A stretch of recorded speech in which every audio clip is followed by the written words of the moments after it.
Okay, here we go. Wanted to make sure everybody could get in the doors. There's a long line inside. All right, so we're going to get started right now, and thank you all for coming tonight. It's a nice night. I know you have a lot of different things you can do, but wanted to, do we have any new people in the room who this is their first thing to participate in this week for Planapalooza? Excellent. Okay, so if you missed, don't worry. We're about to catch you up to speed now. We did a little video for you.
We tried really hard to get around the village and make sure we talked to as many people as we could.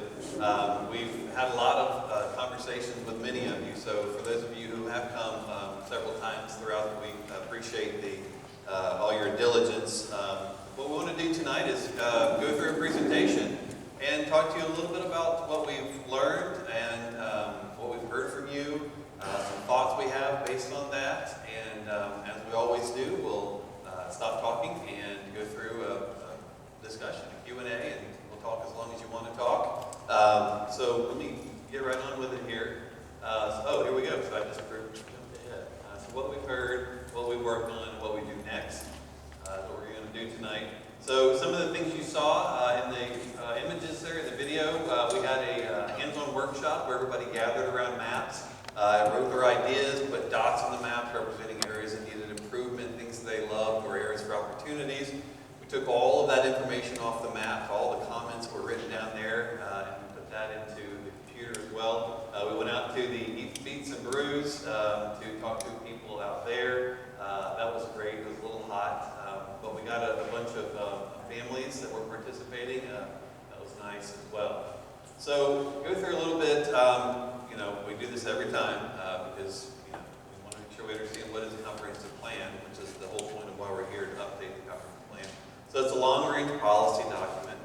It establishes the vision for the future, and it also is set up to provide guidance for growth and conservation, development, all of those sorts of things. And it has specific action items that are directed at implementing whatever the vision is. So we've looked at all the plans that have come before, your current comprehensive plan as well. Right now you have a vision statement that says the village of Pinehurst is a charming, vibrant community which reflects our rich history and traditions.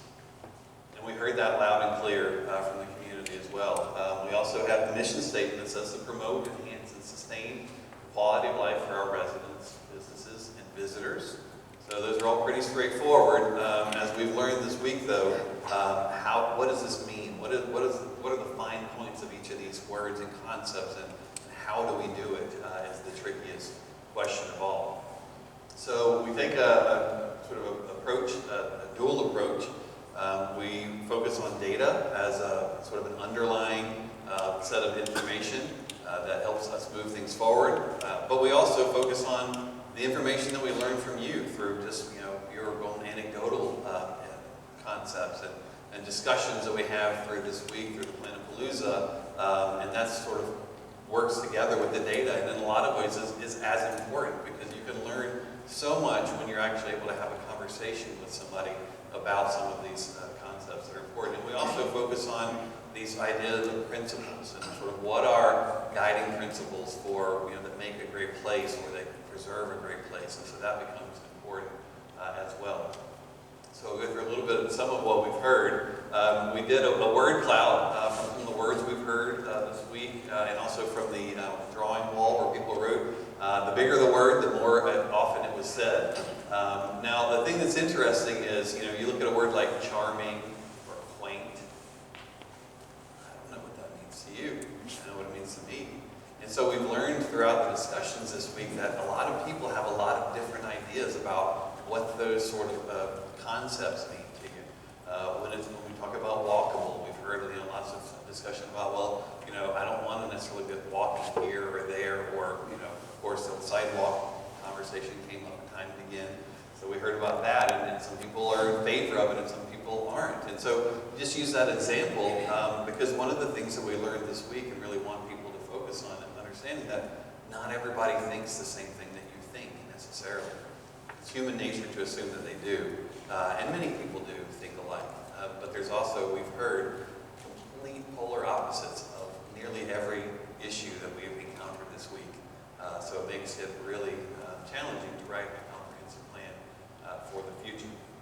So I mentioned we took all those dots off the maps and we started to overlay them in the computer, and you can start to see some patterns emerge. Obviously, people aren't loving their corridors here, and there's certain areas that get bigger red blobs than others. Obviously, the core, everybody's putting lots of green dots about how much they love the village center. So that goes without saying. And we learned lots of things through that process. Some of the things that we've heard, and now every time we talk about this, we show some of these concepts, we'll say, well, that was that thing that I said that I didn't see up there, and I promise we didn't get everything on in this presentation, otherwise we'd be here all night. So we tried to distill the things that we maybe heard the most frequently through this process as well. So we heard that people love the village center, shops, specifically resort amenities, historic buildings, and the events in the park. We heard that people love the lake, and Camelot Park, the Arboretum, the library, Fair Barn, and walking trails. We also heard that some people thought the shops weren't necessarily all that useful. So again, there's one of those counterpoints. We heard that some things that are opportunities need landscaping along 211, and the new core area is an opportunity site, which is where the new brewery is. More sidewalks, restaurants, and more shops, specifically in that area, not necessarily in your neighborhood, just in case anybody's getting nervous. Develop a West Pinehurst Park with more activities, encourage better quality development along Route 5, opportunities for expansion to the north, and provide public access to the lake. Now, if you live on the lake, don't worry. Whenever people said to give public access to the lake, we reminded people that the lake was a private place. But those are the kinds of things that are important, because instead of focusing necessarily just on the lake, what that says to me is, okay, people are looking for that experience. There is this lake there that's enticing. And so how do we sort of bring those things together in the future? We also heard the traffic circle has major congestion issues, and we didn't just hear it, we experienced it ourselves. And our transportation engineer is looking at that. We heard about low quality development being a major concern. Route 5 is congested. We heard sidewalks. Some people wanted sidewalks and streetlights in several areas, and some people didn't. And so that's the counterpoint. We heard that there's a desire to control aesthetics, especially along 211, and improving Midland Road and the paved road intersection. Now, this low quality development was one of the biggest concerns that we heard. The funny thing is, it took a while before we actually started hearing about that. Mostly we just heard about not having development at all, and kind of as we got through the layers of what that meant, it seems like a lot of that concern, not all, but a lot of that concern has to do with the type of development that you've been getting. And so this is going to be an important thing to consider as we move into the future. So some more, we heard preserve as a theme. The character and charm of the village, again, there's those words that we are hard to define, but we are working hard to define them. The ideas of preserving trees and the dark skies. We've also heard improve the quality of development, as I just mentioned, traffic in various locations, And stormwater management. Stormwater came up as a big issue. And you know, this is one of the wonderful things about this place is there's an old core to it that's lovely. But sometimes with the older the place, the more challenged the infrastructure is, or maybe there's not even infrastructure in some places we work. So that's going to become important as we think about the future. We heard about increasing connectivity of neighborhoods and transportation, and we heard increase the alternative modes of transportation so you can get around the village in a multitude of ways instead of just having to get in your car. And then we also heard about developing a forest management plan. Now, right now, if you notice, there are certain areas, even in your historic center, that if you've ever looked at the old pictures of before they developed here, how the trees were kind of like, it looks like a bomb went off maybe. Some of the trees are starting to like go back to that. And so there's some opportunities for developing a forest management plan to start to think about how we can, you know, sort of plan for a tree's demise and replacing it and all those kind of things. So let's. Can you explain dark skies? Oh, yes, sir. Thank you. Thank you so much. Well, we'll get into it in a minute, actually. The long and the short of it is minimizing light pollution, right? And so we've experienced it. We've walked around here at night and seen what it's like. Last night it was a little bit cloudy, and you could actually see the lights from your neighbors over the boundary there, kind of glowing in the sky, and it wasn't the same here. So, Matt, you want to walk us through a little bit about the statistics, the numbers? Sure, just a few things. Again, this week was so productive, and we got really lucky that this year's village survey, the results were coming back in. And so this information will be presented in more detail during the village council meeting tomorrow, as well as being online on the village website starting on Wednesday. So we just kind of started to go through this information. We'll continue to go through it as well. But just some of the big things that we came out with was, one, just this talk about the quality of development. And the way the village works is anything over 20% of a response type, they start to raise a flag and want to look at it in more detail. That's 20% of dissatisfaction. Yes, yeah, sorry. So one of the things that was rising to the top here was the quality of the development, and I think in some parts where it is as well. Yeah. Traffic circle came up during the open workshop. Traffic circle came up during the surveys as well. So that's something that we'll be looking at. And you see it's not just traveling in the circle, but also Route 5 came up as well as we all traveled in. So two very key spots to hone in on from a corridor perspective.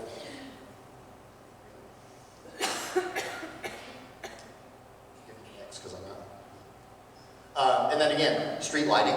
So as we started, we're going to get into this conversation about dark skies and what it means, but even during the week we heard, just when we spoke with you one-on-one, a lot of passion about street lighting and what it means and where it should be and those kind of things. And again, that came up in the survey as well. So even the people who didn't come during the week have reinforced a lot of the things that we've heard. And then the last thing is about sort of access to those things that you all want to be a more robust community. So you see things like the quality of your recreation and your indoor facilities, as well as the availability of that. Now we think that's going to get a big jolt when the community center starts construction. You are all able to enjoy it, but right now that is on the radar screen as something in the need within the community that came through the survey. Well, we've also heard that a certain number of people weren't in favor of having a community center. We heard that actually some people said, I don't mind having a community center, but can it have something for me too? Does it have to be only for, you know, very senior people or only for families? What about me? I'm in sort of, you know, my 50s and my kids aren't around anymore, and can things not only happen during work hours because I can actually still work? So that was some of the things we've heard. Then the last thing was we had this whole conversation about the village core and who's using it and how they're using it and things. And again, just to put some more numbers to what we've been hearing through the week, here 29% of the respondents, which is a high response rate that you have in your survey, regularly shop within the village center. And then the follow-up question and some of the open-endeds were why. And you see things like it's more targeted towards tourists, as well as the variety of the merchandise that's offered and whether it meets your daily needs or it's more of a special trip for you. And that's something else we'll be considering as we look at the land use plan. So there are a few topics that came up that we wanted to put on the slide because they were important. They were some fundamental things. I mentioned that the idea of preserving trees was important. And one of the complaints that we've heard about new development is not only the quality of the development and its construction and design, but also the fact that people just wipe out all the trees. And in a place like Pinehurst, or called Pinehurst, you would think that that would be something that would rise to the top. And so that's going to be an important part of what we're talking about here. And it's something as simple as putting little fences around here during construction. Well, first, deciding we're going to save trees. Second, deciding which trees we're going to save. Third, designing your development around those trees. And fourth, putting these on here. And so there's all sorts of ways that this can be done. It's not hard, and it actually doesn't cost much to do. And so you start to see, in certain areas, there are houses that around here that feel like they were just sort of built into trees. You just sort of found the spot and built around it. Some of these, probably are new trees because pines grow pretty quickly. But anyway, the long and the short of it is this feels permanent, like it's been there, and houses with, sort of a forest behind them don't. So, dark skies, here we go. So these are dark skies. And there are light fixtures that are actually designed to meet dark sky standards, they say. And the idea is that they cast the light down instead of up. It's a very simple concept. But it was funny because when we walked out, I think Sandrine was walking around in the dark and was really struggling. You have your wonderful clay sand paths, and I know we're sort of right after a storm, so they're not in their sort of best quality at this moment. But it's a bit treacherous when you're walking around, and so she was lamenting that to someone, and they said, "Well, did you not have your flashlight?" It's like, "Oh, okay." So it's like you move to town, you get your village issued flashlight.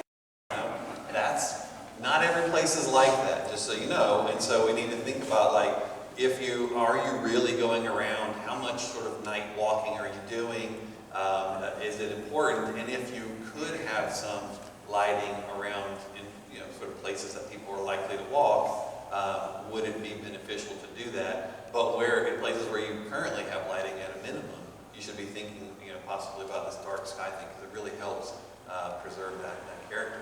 The other thing we've heard about is the idea of there are a limited number of housing options, this idea called the missing middle, and this is all over the country, not just here. But if you aren't necessarily wanting to live in a large single-family house, or necessarily in the most urban of settings, sort of what's in between, and so that's kind of how that missing middle occurs. So we've talked about some ideas like what we call cottage courts.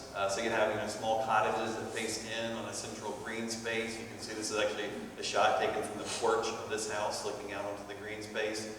So this is a nice area. You can imagine sort of what the relationships would be like if you lived there and kind of knew all your neighbors. It would be wonderful. We've heard about the idea of row houses or townhouses could be something that would be in some people's price point or size, things they're interested in. Now, again, mind you, when you see a picture on the screen here, it may not be necessarily calibrated for local architectural styles and things like that. Really the point here is, these are quality constructed buildings, and they are representing this idea of something beside the single-family detached house. This is called a live-work unit, where somebody actually has a shop below and they live above, or rent out the space above. So it's kind of like a row house or townhouse with a shop on the ground floor. So if let's say you've retired and you've always wanted to do something different, you can have a shop down below, or you just want to have it as income. We've also talked about apartments. We heard lots and lots of comments about the new apartment building.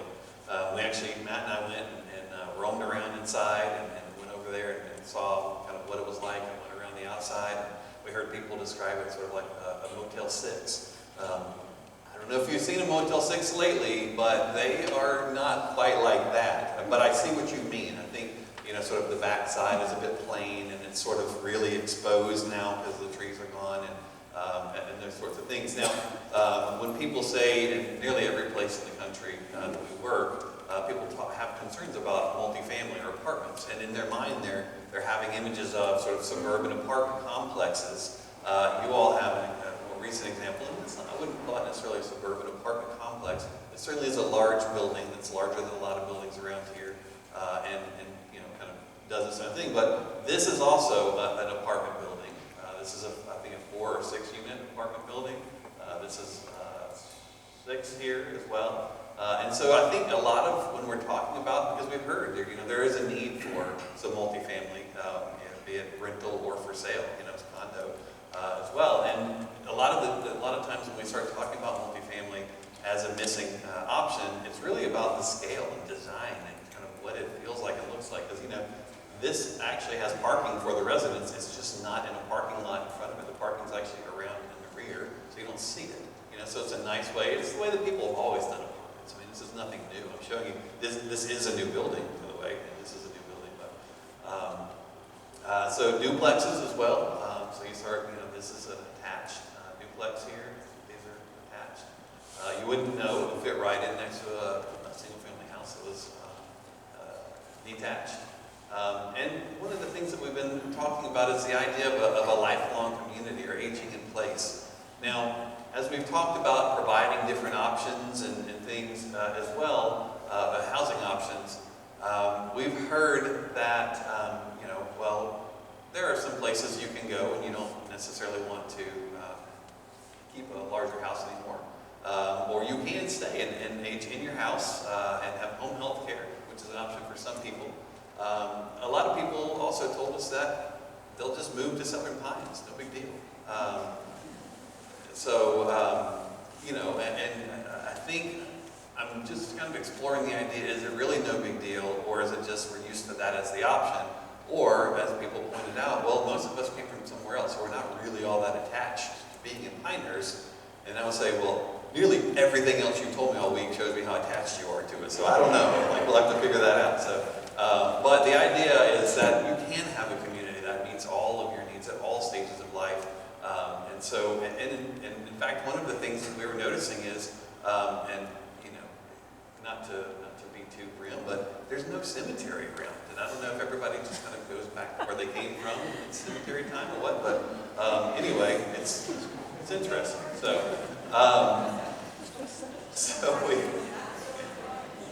there we go. One of the things that we've talked about is how do you, if you have development, how do you develop it? And so I've talked about the idea of some of these neighborhoods that kind of are quality, that meet a lot of the needs, if not all of the needs that people are talking about here, or the critiques and criticisms of other development.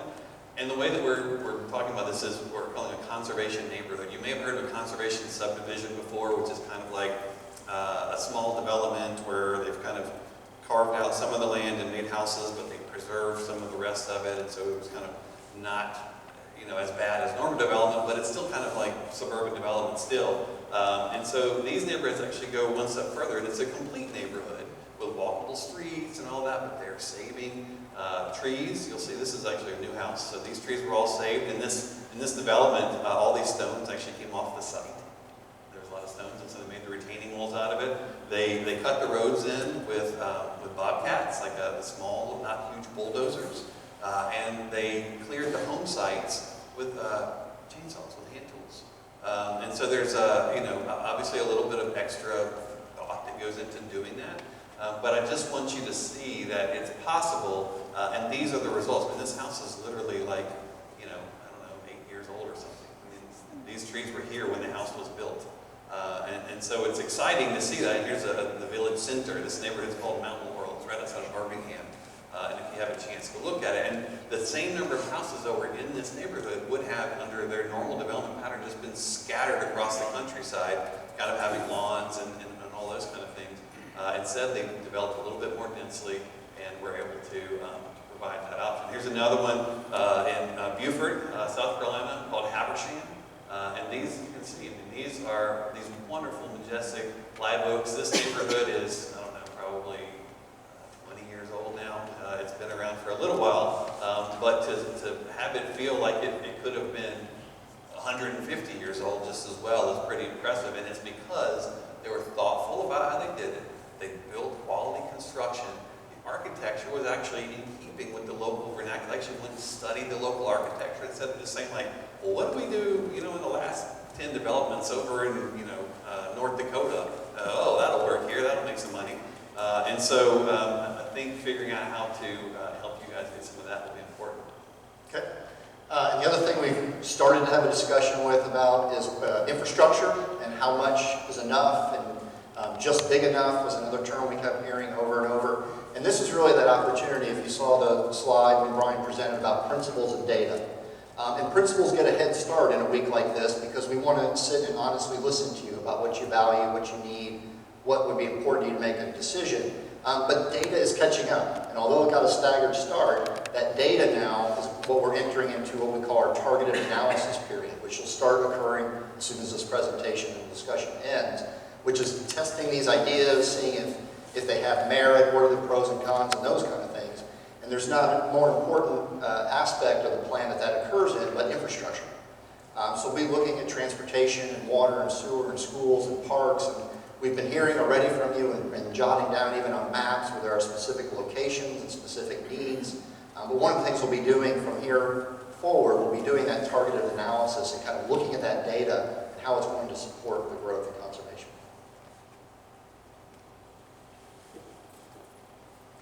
So with that, I'm going to try one more time, otherwise I'm going to take you.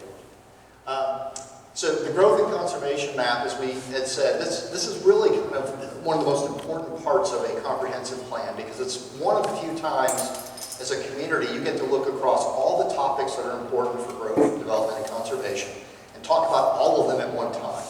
Now we don't solve every one in the greatest detail because there are other follow-up studies and things that have to occur. But this is one of those opportunities you're given as a community to really talk about what you want to be as you move into the future. And so the core part of that is this growth and conservation map. Now, as we came here for the week and as preparing for the week, we recognize obviously that we're not starting from scratch. You're not a brand new town. And so we wanted to look first at kind of how you got to this point. And one of the ways and the indicators we can look at was we looked at all the building footprints that are within the planning area, and we looked at when they were built. And it was really eye-opening and interesting to see how the shape and form of the village occurred over time. So you see here, we started in 1901, and we're right in the village core. So the black dots are buildings, and this is the village boundary. Perfect, and this worked, so let me see. And then so we fast forward, 50 years, and we see some more growth marching out within the framework of the Olmsted Plan and the orderly development coming out from the village core. Wrong button. Yeah, then that happens. Just want to give you more. Okay, so then we're up to 1960, and again we start to see development kind of marching out from the center, but we also start to see kind of the development that's just occurring in the county as well, just sort of random and sporadic. What's that side of the room? Can you come over Yeah, here? maybe. Let me come. There we go.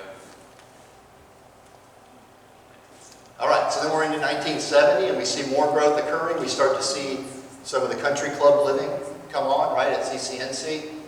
And then we get into 1980, and we see that the secret is sort of out, and Pinehurst is getting development almost all over the place. 1990 was a big decade, so those 10 years, you really saw a lot of growth come into your planning area. And then ultimately in 2000, we're starting to see the shape on the maps that we're seeing now, so that big growth period again from 1990 to 2000. And then here we are in 2010. And so again, we're starting to see a lot of growth. We're starting to see a lot of land that's been consumed. So you're not a community that just has an abundance of undeveloped land within the village limits. But you do have some other opportunities as you continue to look through.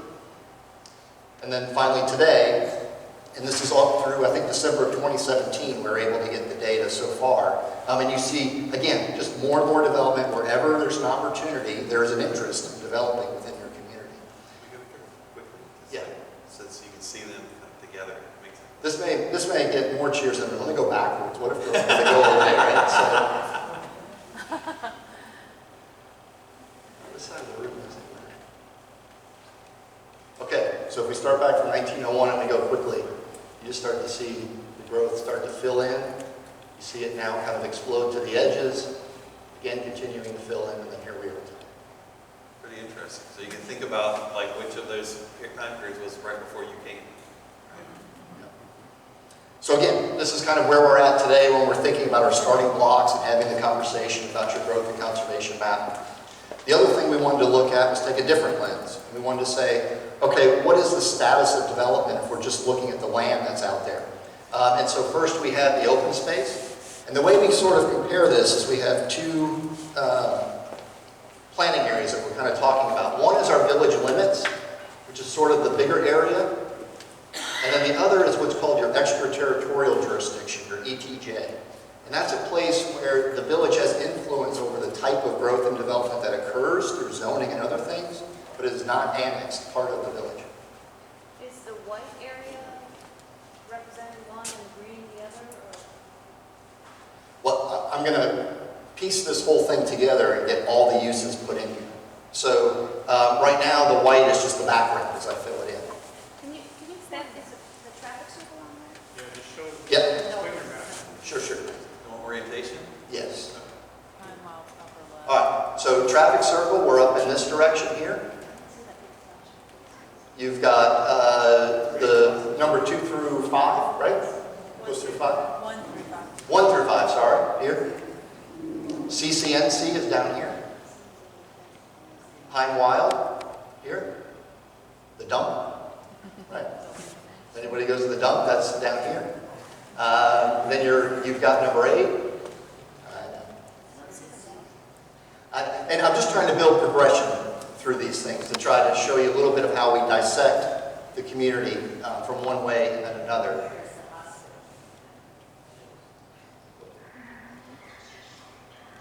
Hospital will be right sort of in that direction. Okay? So again, open space, and what we're always going to show you are the statistics for inside the village itself, as well as inside that extraterritorial area. And so what you see here is you have a tremendous amount of open space within the village limits that's both public and private. So it's the golf courses as well as things that are in permanent conservation, parks, all that kind of good stuff. We then layer on there, all those buildings consume land, and so then the next thing we've looked at is where is the developed land within both village limits and the extraterritorial jurisdiction. And you see here over half of village limits is already developed and sort of marked off in terms of growth. Inside the extraterritorial jurisdiction, it's more like 21%, so there's still more land available there. As you build it in here, this is where, if you were at the opening presentation, we talked about all the missing lots, kind of the missing teeth that are throughout the community. And some people even asked us, why can't we just grow there and only there, right? So we've marked all of the vacant lots that we could find within the village that looked like they were part of a neighborhood. And we're now trying to figure out why they're not developing. Is it because of slopes? Is it because of soils? Is it because somebody bought the yacht lot next to them because they didn't want another home to go there? Those kind of things. So that's part of the investigation that we're doing to try and figure out how much of that is actually real buildable land left for the village to potentially grow. We then had a couple of parcels we found that we called underdeveloped. These were parcels where you might have one home on 50 or more acres, and so it is a place that while it's perfect today for what it is, it could become something else if that owner wanted to, because there was enough land that zoning and land uses would support additional development there. So we found those areas as well. And then ultimately we marked where the land was undeveloped. And here what's really important is if you look inside village limits, it's only about 6%. It's not a whole lot of land left to develop, so you're really having a lot of pressure for infill development, what you're going to do with those last really important pieces of the village proper. But in the extraterritorial jurisdiction, there's a tremendous amount of land.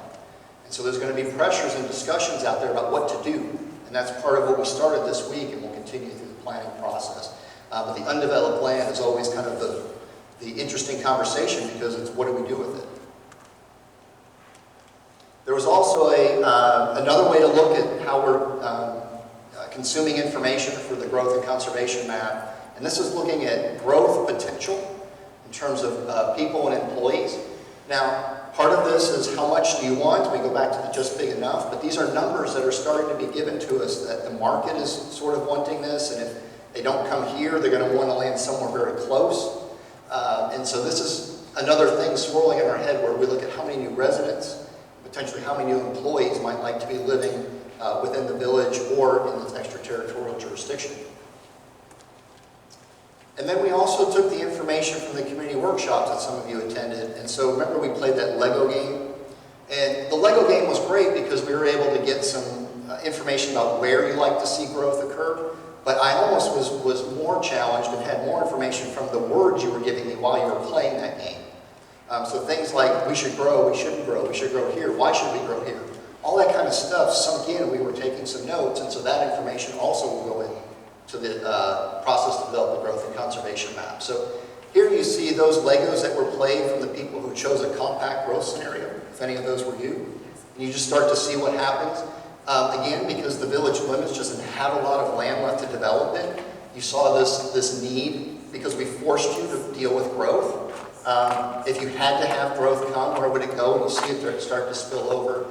For those of you who chose the decentralized, remember you had more Legos to play because it was consuming more land at a less efficient rate. And so you see these Legos were put in here, and when you compare the two, you see that there was sort of a concentration of growth when we did the compact. It may have just been because there were less Legos to play.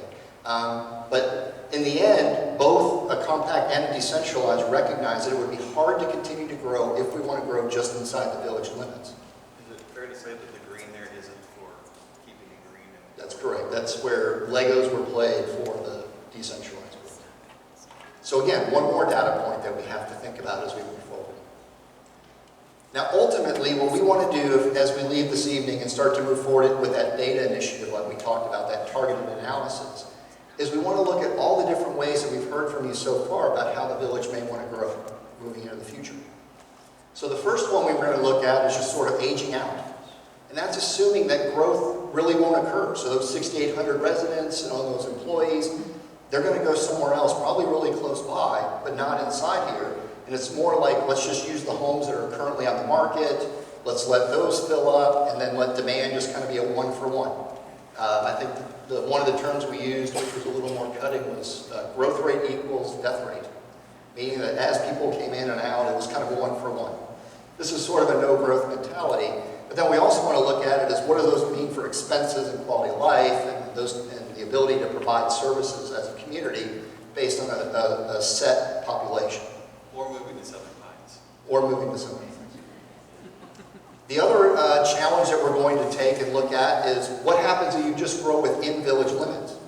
So we finish assessing those committed development parcels, find out which ones are buildable or not buildable, look at those precious parcels that are left that still can accommodate growth, and what does that mean for you as a village if you just stay within your village limits. And then the last scenario that we want to look at is an expanding village, and you saw that if growth occurs, some of that is going to have to go into the extraterritorial jurisdiction. We see that, the participants in the Lego exercise saw that, so we're just going to have to look at what growth might look like in the extraterritorial jurisdiction, and that'll be the third item that we look at in terms of bringing back information to the community. So we're actually going to look at this from 3 different viewpoints. We haven't made a decision, we collected information, we found kind of 3 ways of thinking, and those are what we're going to study as we move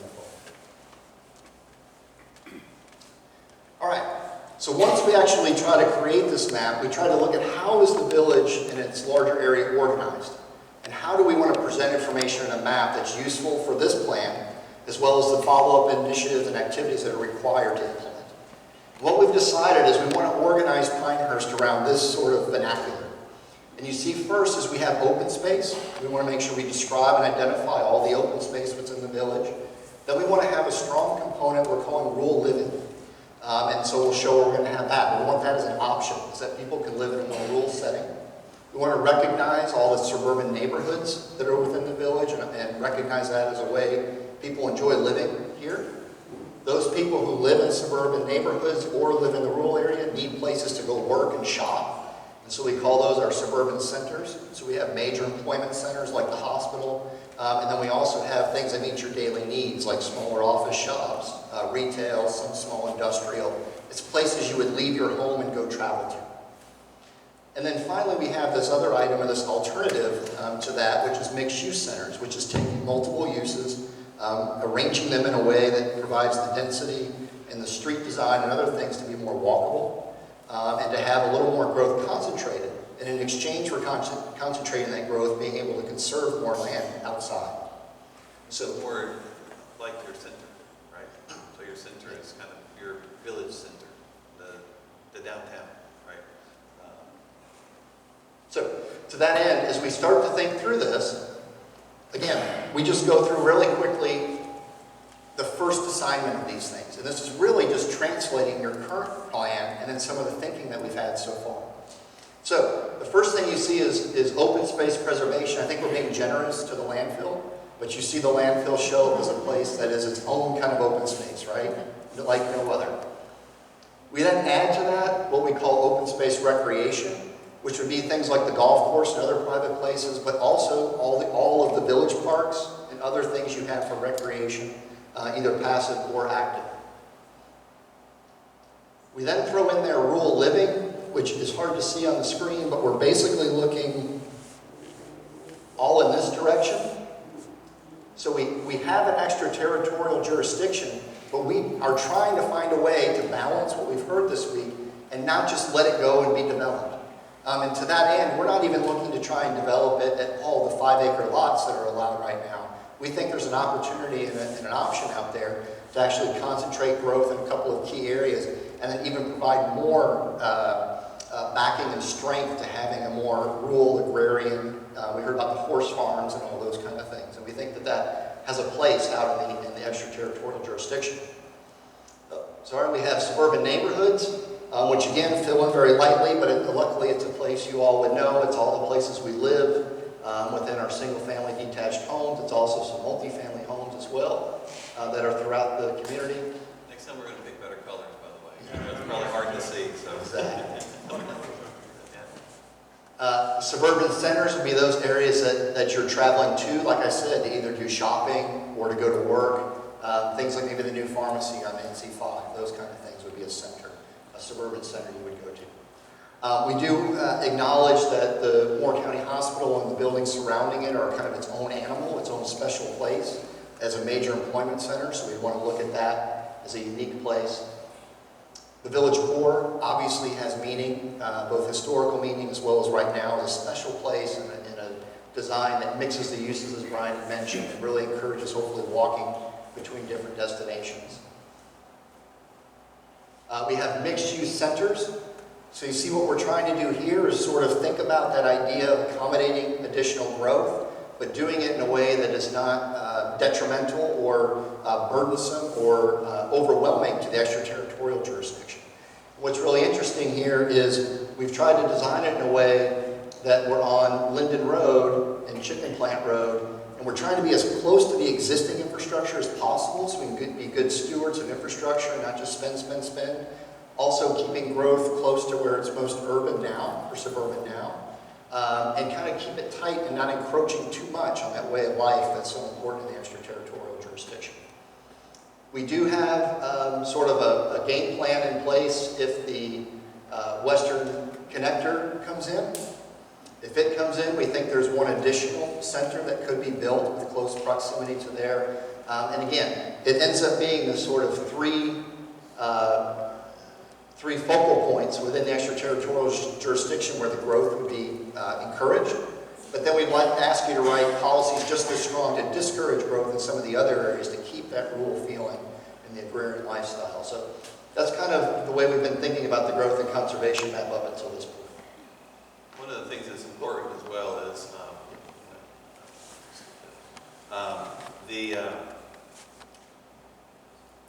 so let's go back here. There we go. The back is the way to do it. We obviously heard there are many different, well, not many, but two different opinions about the connector, and so we showed it on here. And one of the concerns is, well, if it goes in, then new development will go along it. Now, that's probably true. The question is, though, if it does go in, and it goes in regardless of, sort of your position on it, just because it's it's not just the village that has say-so in it. Do you want it to just be sort of highway commercial stuff kind of happening, or do you want to have it be sort of more intentional and planned and constrained growth, like I've heard a lot of you talk about? So that's the reason to think about that. So here's sort of a zoom in of that area, and then I'll show you more about this later. But the idea is here it is here. So here's how some development could occur, sort of in that smaller portion. And then the rest of this, as Matt said, would be really, like right now, 5-acre lot, that's not country living, right? Like there are some suburban subdivisions that have 5-acre lots. And so like there's this idea in our mind that, well, if it's a large lot, then that's kind of preserving the countryside, but it's really not.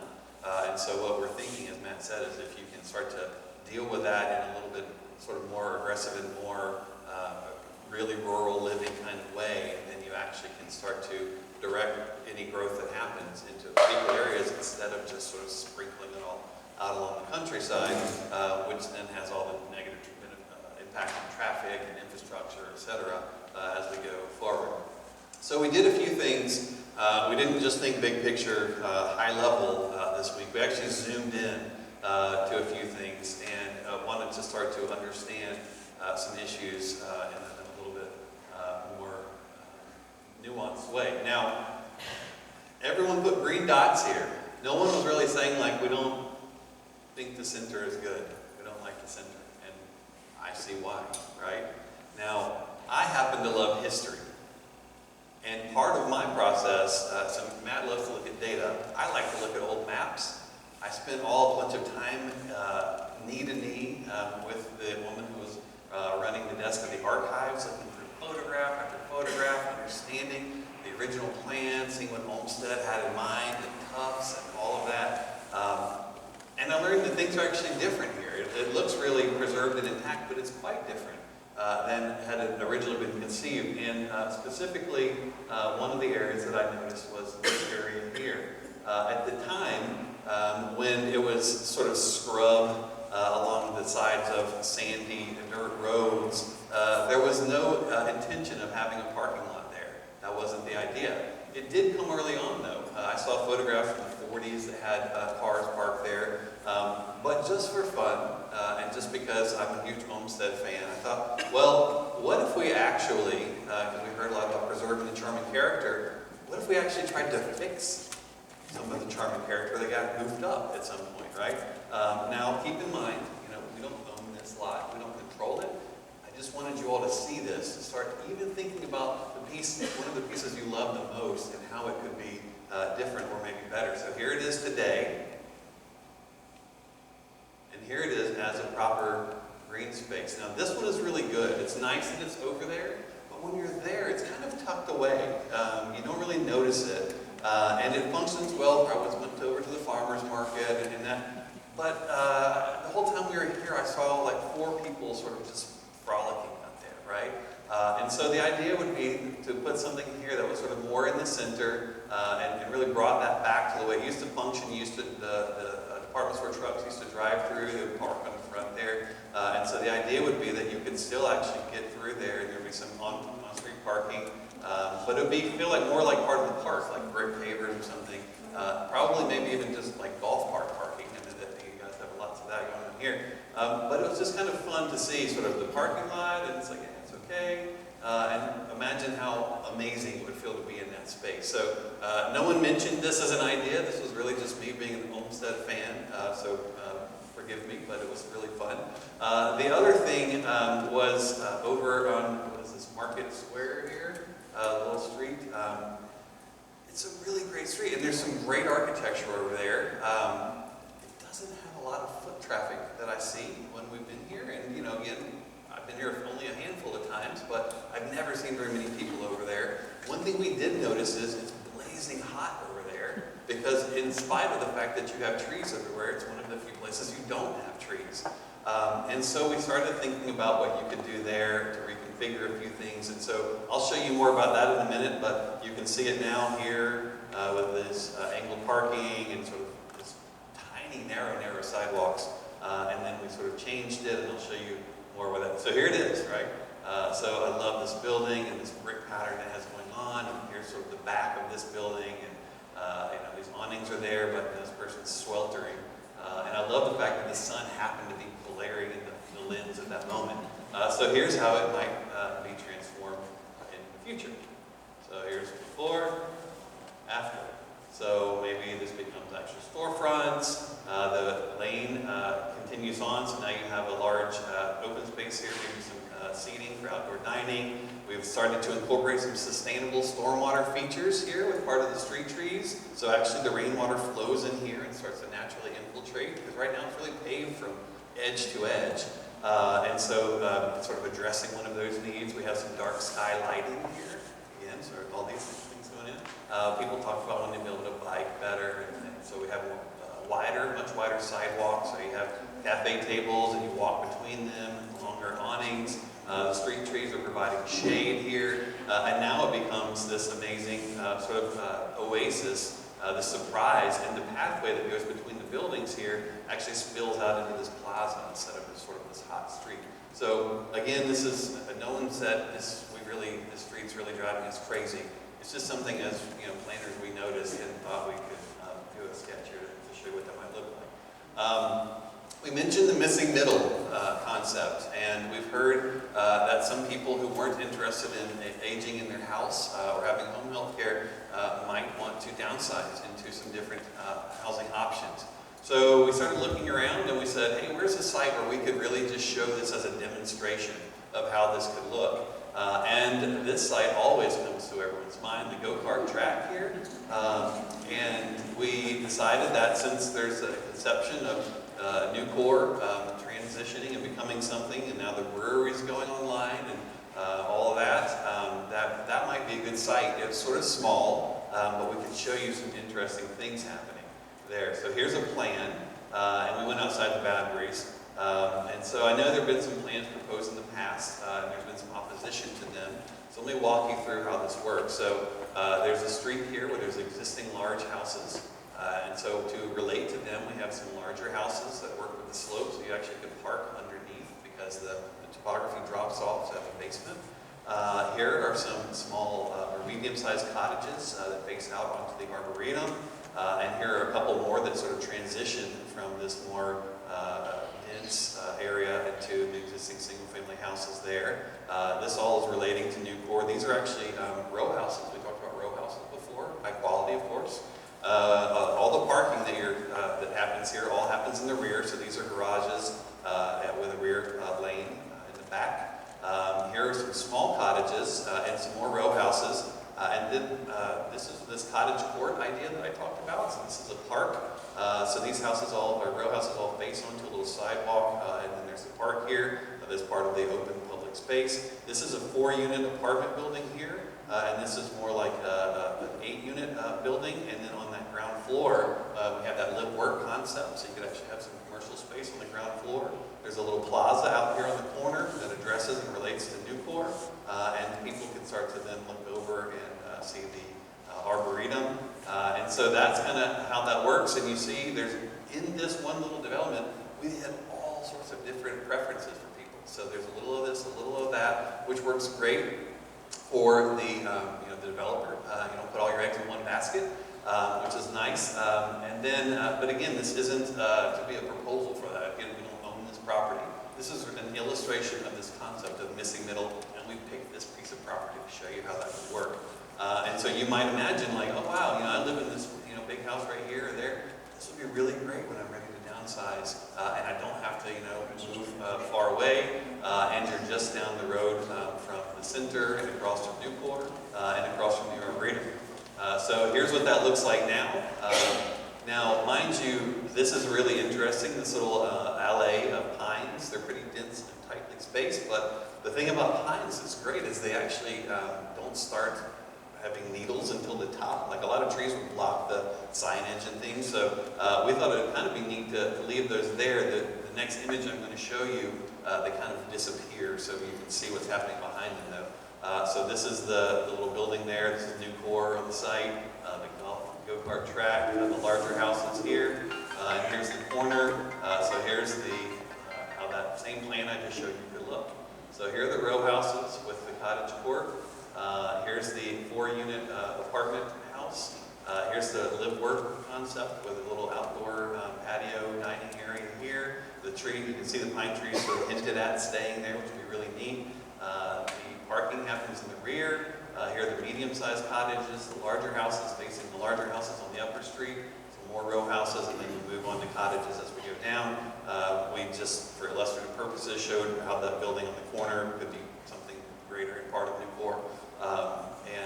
So you start to see now it's becoming a really interesting thing. People are spilling out, walking in and patronizing, using the Arboretum more, and it could be quite different, but it's very interesting. And the thing that's really I like about this is that when you focus on placemaking, the placemaking side of things, and instead of just thinking about development or solving a need or a certain density or whatever the case may be, because of the number of different things that are happening here, a place like this, if it were built, would be a very interesting place. It would higher density than many other places in the community, but it doesn't feel as sort of monolithic and single use. I've been learning about the history of the village. One of the things, and it's funny because we've talked about the idea of short-term rentals and all the concerns that go along with short-term rentals as well.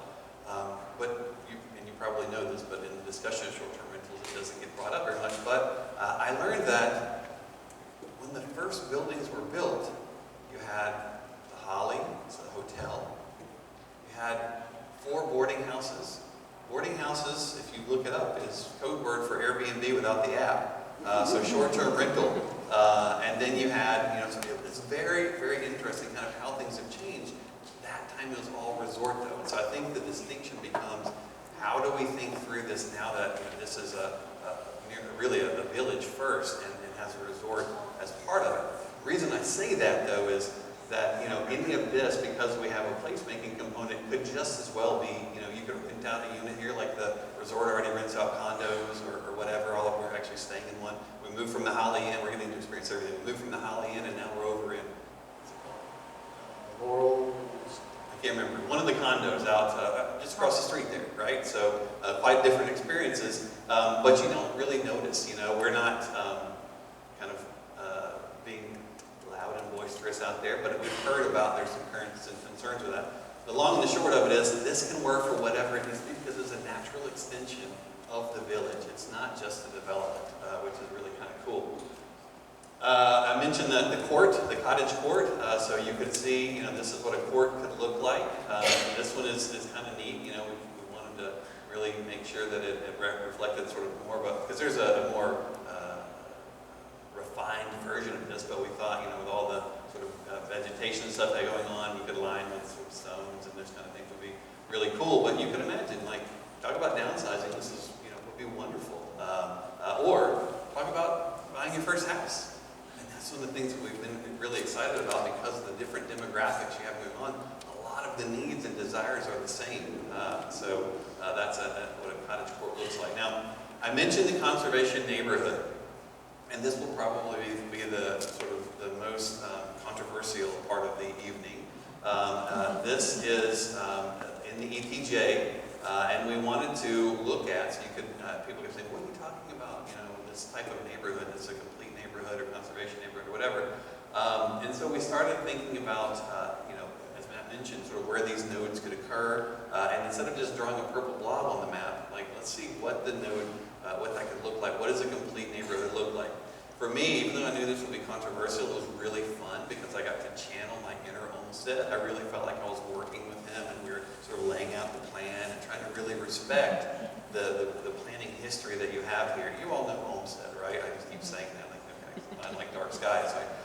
So Olmsted is one of my heroes. So now we've got land. We started looking at topography and sort of what you would take off the table. When it came to deciding what a development site should be, we started looking at where there are existing trees and how all that could work, where there's existing infrastructure. And again, we don't own this property. This isn't even a proposal for what should happen here. This is an explanation of if you're going to develop in the ETJ more compactly, instead of spreading out across some 5-acre lots, this is what you can start to look like. So here at the intersection could be a commercial commercial center. And what we would recommend is that you do whatever you can to make sure that it's symbiotic with your historic village center and not competitive. But development will happen just over the border anyway that will be competitive regardless. So if you can start to see, we've used this sort of curvilinear network of streets. We have these cottage courts that we've talked about. We have neighborhood scale parks, new ponds. We have some neighborhood pools. Here's another neighborhood park, some neighborhood pool, some row houses around these centers. At the edges, these are actually small little farmettes. So you can have a really large lot at the edges. And so we move from the edge to the center, and as we move towards the center, it gets a little bit more intense with development. But there's not just one thing. It's not just one lot size. This varies from lots that are, I don't know, a couple of 100 feet, 300 feet wide to lots that are 30 feet wide, or row house lot. This has some of these small apartment houses in it. It has commercial with parking lots in the rear, so you don't see them. The idea, you'll notice that it's actually hard to tell what's going on in the plan because all these freaking trees that are on here, well, that's the way it's supposed to be, right? So we left the trees, we wanted to conserve those, and not just conserve as many of them as we could, but add more. So street trees will be part of that, so you have these nice shady walkways. Oh, sorry. You just show them the This is the blob. So this is, what's this road called? Linden. Linden. So right now it swoops down, right? Linden. I don't know. Like I said, it's just at that location, that intersection there, was our focus. So I'm not sure whose property it is. Where's Highway The 5? south side of Linden, and it's right next, on the east side of the map is Little Lake. No, this is a new lake. That's a new lake It's a new lake. Stormwater runoff. over here. So this is part of the stormwater plan. So the stormwater works in there. Here, I'll let them explain. Okay. Where's Highway 5? It's not on. It's not on. Remember what I said? It doesn't matter where it is. You're down the There are delegates on this. Do you know where, on this road, if you're coming from Planapalooza, where you have that big right-hand turn? You go over Lake Pine versus over here. And 5 is out the building. And 5 is like way over here. Where's Elliot's? Elliot's is way north. Way north. Wait.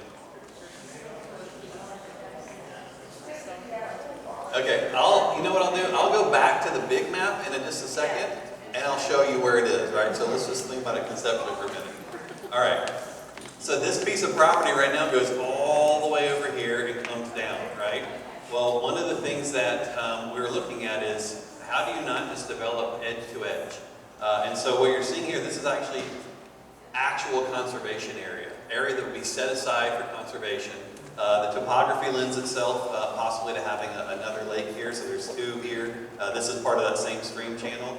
So this all surrounded is now like large-scale park space. And then instead of being in the back where it's privatized, it's actually houses facing onto it with streets and sidewalks out, so it's a public lakefront, which is the way that it's done now most of the time. I'm not sure, but we'll get there. I think we may have that number.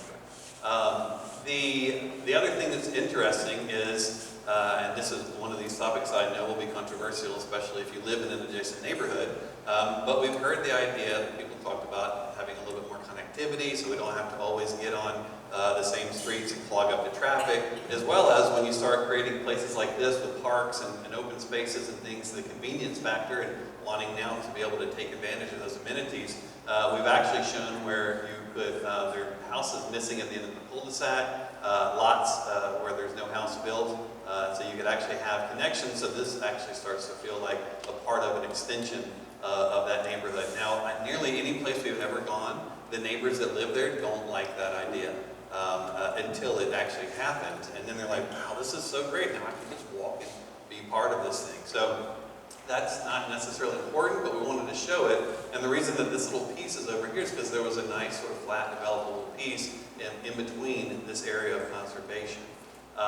So this is what we're talking about instead of just scattering it across the countryside. And now all of this actually stays rural. Rural living, you can conserve areas, you can have farms, you can do all the stuff that people have talked about. And the thing that's interesting is, and we've been kind of kicking this around, and Matt showed the slide earlier with all the lots that aren't built on in town, in the village currently, sort of all sprinkled in amongst all the other lots. I'm wondering if those of you who are not necessarily excited about having new people come here, but they may, would you rather it be in the ETJ rather than next door to you? So something to consider as you're thinking about not wanting to have development in the ETJ. That's a side note. So here's a picture of what things currently look like now. It looks like there was some sort of a controlled burn that happened here. We've reoriented. This is the cul-de-sac here. This is the curve that we were just talking about before. And so this is how it is. Is that area currently zoned 5 acres built, this whole area that you're looking at, talking about building? Yes, it would be. And what we're trying to do here in concept is to say, right now, if you take the entire extraterritorial jurisdiction, it's like it's over 6,000 acres. It has a certain number of homes built. I want to say, if you hold me to it, it's like just less than 500. If you take all the undeveloped land and still allow 5-acre lots, it's still a significant, like almost 800 more homes that if you literally took and did 5-acre lots everywhere. So one of the thoughts is not to just jam more growth at you, but reallocate that growth and concentrate it in this option. I'm sure that you're going to tell us later, but we have such a traffic problem. What are we going to do with all the traffic that you folks want us to have? Just to be clear, we don't want you to have traffic. We would love to take your traffic problem away, but you already have one. And assuming, again, that there are some people coming here and that we can't do anything to not allow them to come, what we need to do is find ways to mitigate that traffic issue. So we don't have a proposal. This isn't us saying, you need to do this, you need to develop, or whatever. What we're saying is, assuming we want to engage in the discussion about if development is going to occur here, and assuming that we may not be able to buy up all the development rights in the countryside or whatever the case may be to conserve it and keep it as you want it, let's be in charge of our growth instead of the developers being in charge of it. So what we're saying here is this is a solution that can help you with a lot of the things that you're concerned about currently.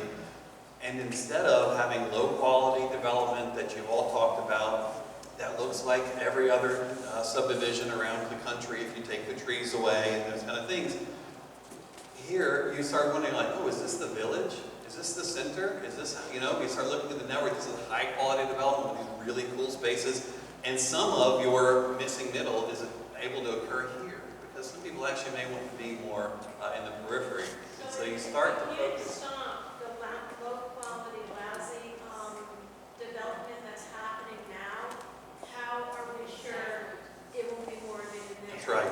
Unless you're already buying that and planning this and taking control of that. Absolutely. So I said after long discussions, right, remember, that once I finally understood that one of the major concerns, not just the traffic, but one of the other major concerns was the quality of development that you're getting, what I said to you was, if that's all you can get, then keep fighting. Keep fighting against that, because I agree, this place is too special to allow that insofar as you have any control over it. The state makes it very challenging for you to have any control over it. The fact that there is zoning has its own challenges. People have property rights and all of that stuff, so in spite of our, beloved view corridors and country drives and all that, you never know, what could happen there. So, I totally support not having any more low quality developments, and thank you for bringing that back up. Ryan?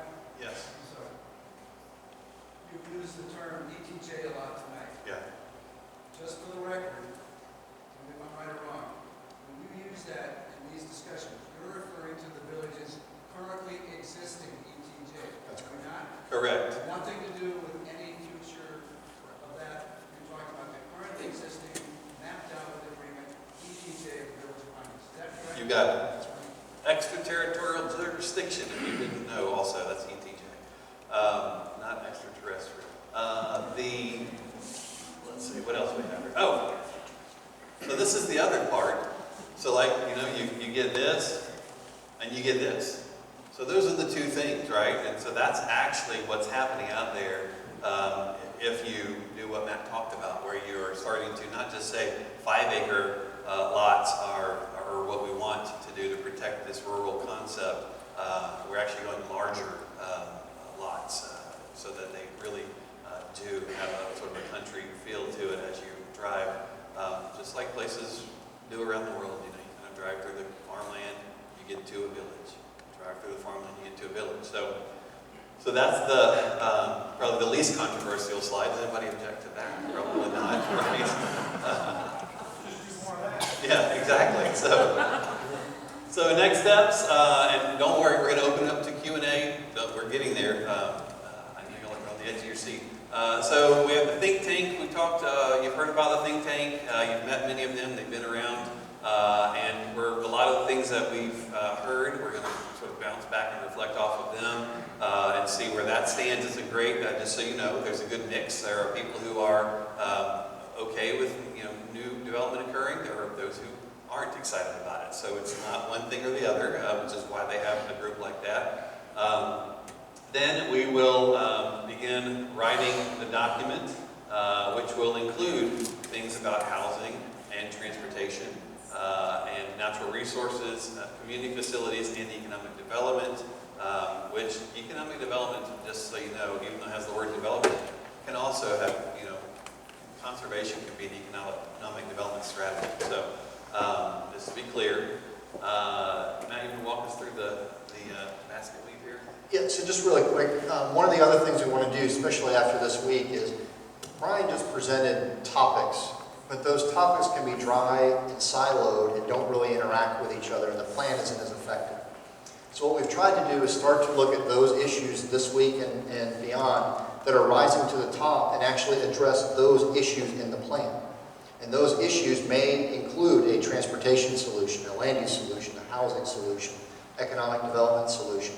And so instead of just keeping them in these silos that really are hard to work with when you want to implement, instead we want to find these issues that you're really wrestling with and give you the tools and the guidance and the recommendations to go get them and form task force and citizen interest committees and go actually address those issues that have come up to instill your vision. Because one of the things that we've kind of come around to over and over through the week, and there have been many examples of people have been talking about one thing, housing or whatever, and then within 2 sentences I'm talking about transportation and how your housing choices affect your transportation or your conservation goals or your character goals. All of those things, is really amazing how interwoven they are, and comprehensive plans tend to try to separate those things and silo them. And so as Matt said, we're going to try to stitch it together so it's easier to understand and use the document itself. So we have some milestones. Here we are right now at the Planapalooza. Next thing we'll do is all the questions that have come up this week, we'll start getting more data, just because just going out and gathering a bunch of data and not knowing really what the issues are is not all that effective. So we tried to learn statistical things about demographics and all of that. And now we're going to go learn more about data related to the issues. We're going to refine that data. We'll start drafting the plan. We'll present a public draft to the community, at which point we'll of course have question and answer, comment sessions as we always do. Then based on that feedback, we'll refine the plan, and then we'll present the final plan sometime after late spring or summer of 2019. And then it'll go through the official adoption process, at which point you have additional opportunities to give feedback and the normal process. So all that we're doing now is extra above and beyond the normal and required process, so that we can make sure that at the end of the day, you're not having to come and fight against something, that you actually can see your ideas and concepts reflected in the plan. And we've tried as best we can, when you're in a community with completely opposite points of views on several topics, to make a plan that addresses it all.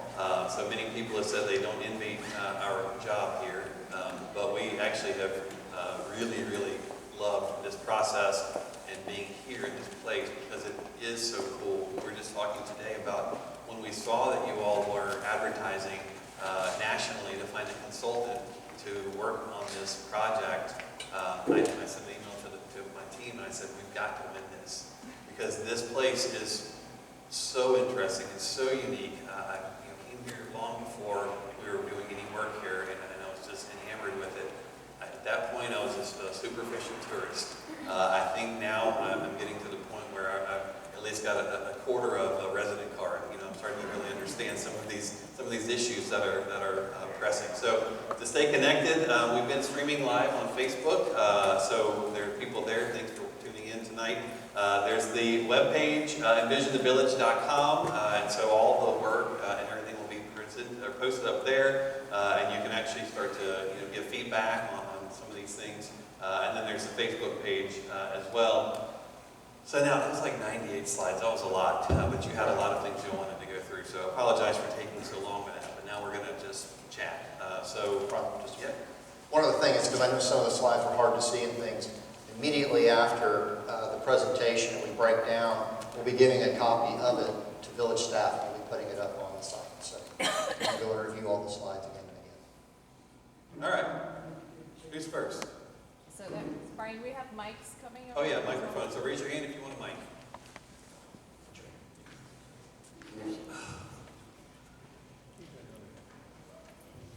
I've been coming down here for 20-something years because my mother moved down here. I moved down 4 years ago.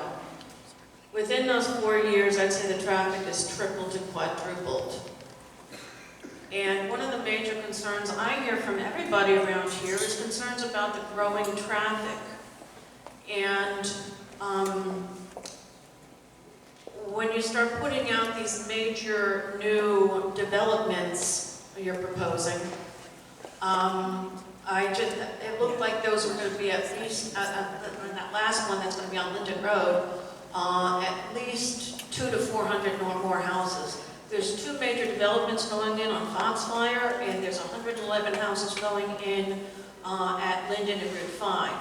I think the only way you're going to be able to manage all this is turn Linden into a 4-lane highway, and that's going to be a real shame to see that happen. Along with that, I've never heard anyone living here saying that they want those things, those multi-use, multi-developments. What do you call those things that you're just proposing? The conservation neighborhood or mixed-use neighborhood? The mixed-use neighborhood. I've never heard anyone say they wanted that. When we were having the planning, I came for both those days, Thursday and Friday, and you brought this up multiple times.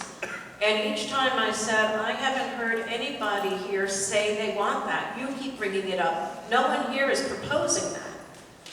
So I feel like either you came into this with an agenda to make that happen, or you're representing someone who has that as an agenda you want to make happen, because I haven't been hearing it. But the third option is you may not have heard everybody that we've heard. I'm sure I haven't. I'm just saying, I just said I have. Let me just finish, please. And I have seen those places, and nothing about them is affordable. Even the smaller things that are apartments or condos or row houses, they typically start at like $350,000. So it's not like this is starter homes for people. These places usually are very expensive to get into. So, it seems like we spent a whole lot of time on this, selling us on those 3 places you want to create that, and meanwhile, I just haven't heard anybody here ever say, gee, I really wish we'd create these centers. Got another mic over there. This lady with Mike. It's not turned on.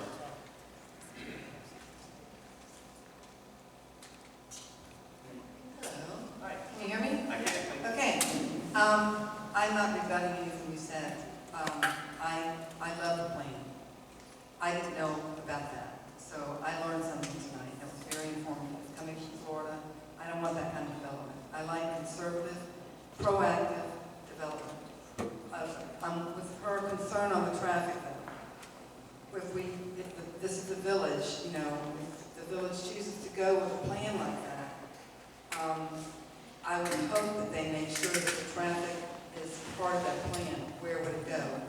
And they plan ahead. That's what this is all about, planning ahead of time. So let's plan ahead of time. If we need to widen roads, we do it when we need to. I mean, Anyway, my question aside from that was, you have the picture of the village, and I loved your design of the trees replacing the parking, but where will the parking be? Yeah, that's a great question. So one of the things that I've been working on this week I don't know, how long we've been here, 5 days? Something like that. So we've done a lot while we've been here, but one thing that I didn't get to finish that I've been working on is a concept for how to connect the center, village center, with Nucor, with the civic center where the village hall is, and then up to sort of the extension of where Rattlesnake ends and intersects up there. So all of that, and so I'm trying to think through that. So that's one. So some of that will be addressed. What I think is, and we've heard from a lot of places do this, and we've heard some people are interested in it. The idea of having remote parking that you can sort of park once and sort of patronize all these places and have some local transit there. So, Yeah, transit. yeah. Mic there? Who's got the mic? Okay. In regard to pricing for housing and for people moving in here, you take Village Acres as a common denominator, and you can walk in for 110 and get a starter home.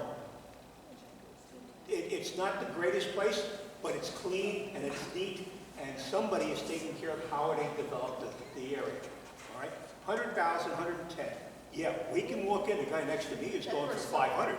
I'm sorry. Per square foot, 110 per square foot? No, no, it's not $110,000 for a square foot. It's usually 110 for a starter home. A lot of the military are moving in here.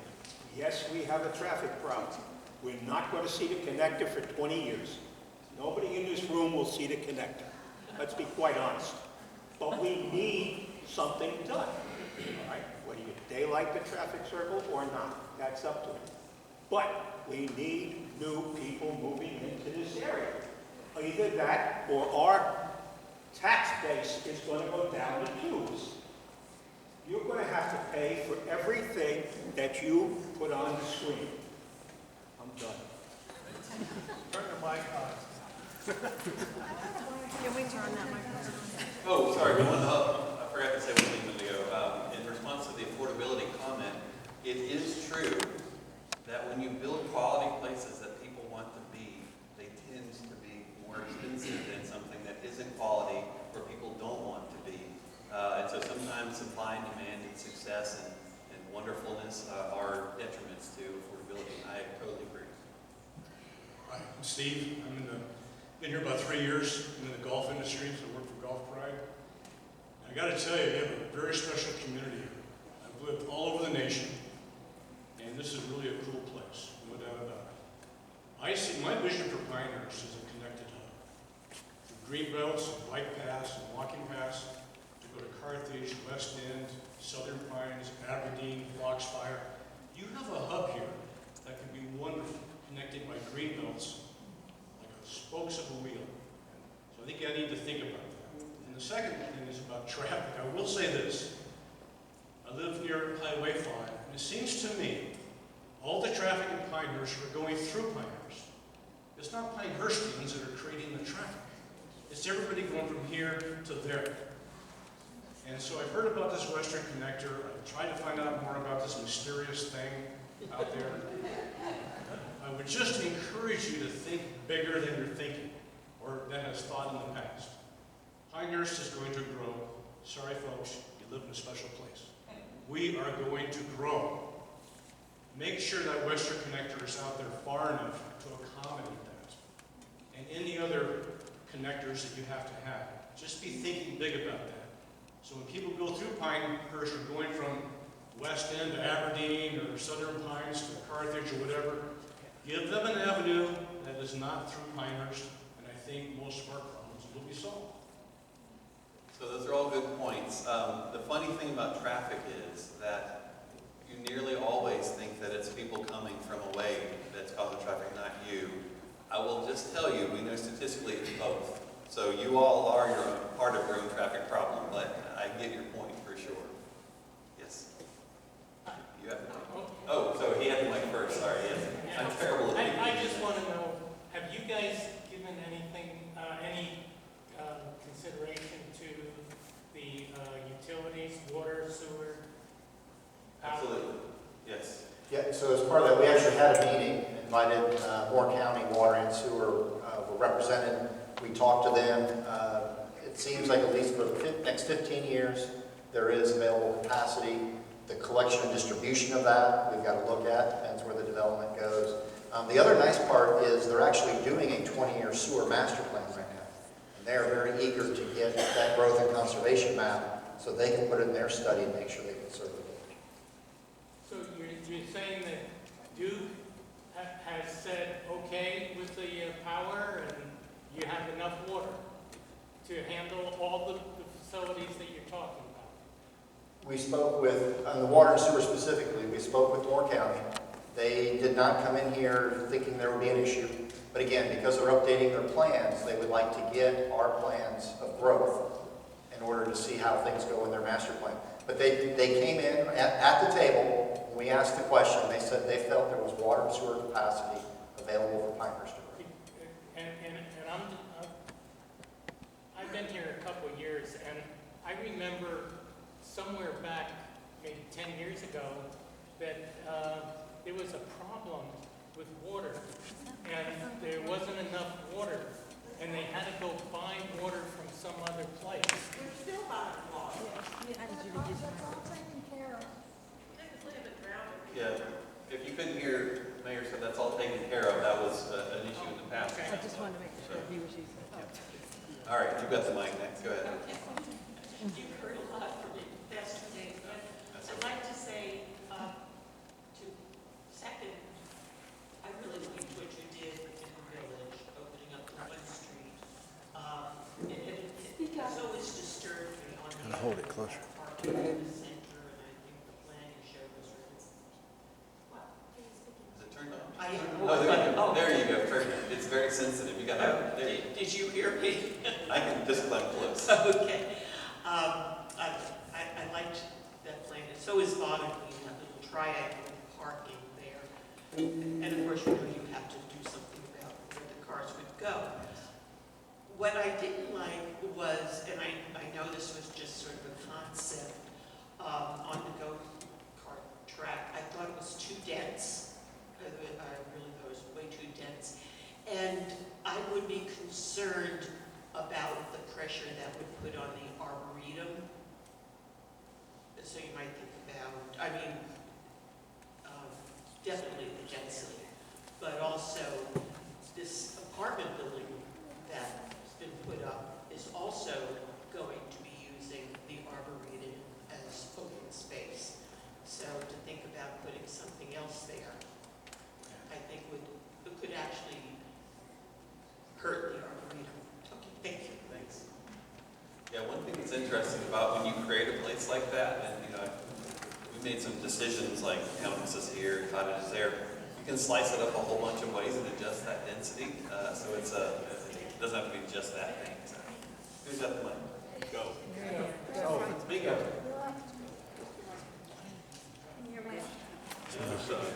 Let's don't turn them on. Just leave it on. Just leave them on. Yeah. Green light. Look for the green light or red light. There, I heard it. There's Hey, yeah, we heard it.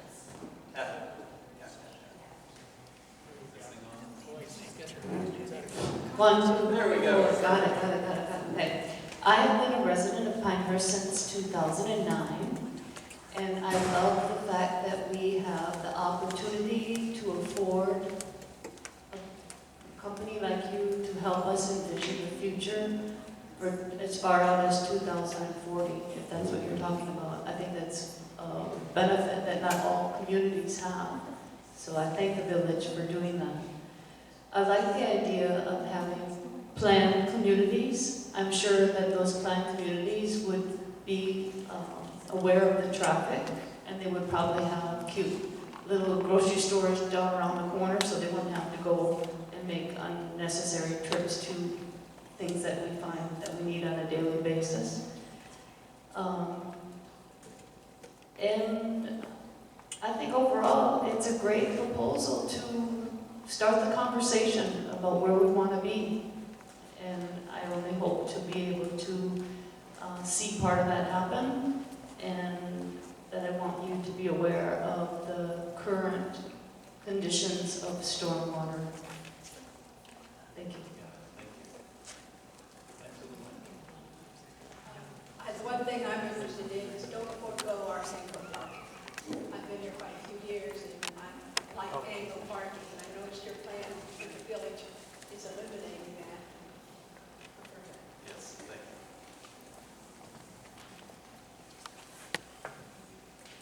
first came here in 1985, and we owned our property from 1985 until we broke ground in 1999. We have come every year in addition to the 4 weeks. We saw the growth. It's not been bad. I understand the traffic, but part of the traffic problem we can't solve because some of the places we're talking about, like Five, belong to the state. And if the Department of Transportation doesn't decide to help or propose or do something, I don't know how we get around to doing it. I see tonight as a learning experience, an exercise.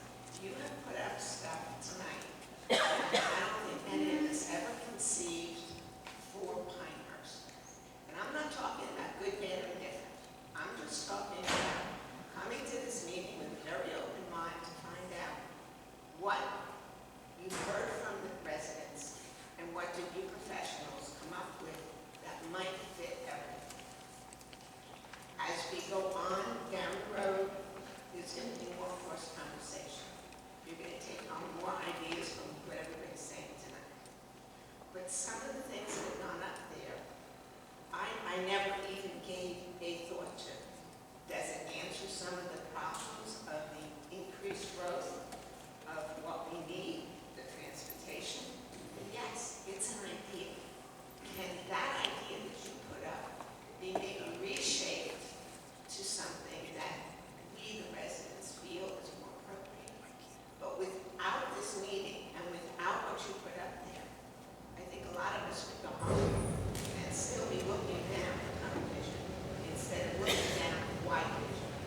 So I thank you for the kind of input you put into our input to you.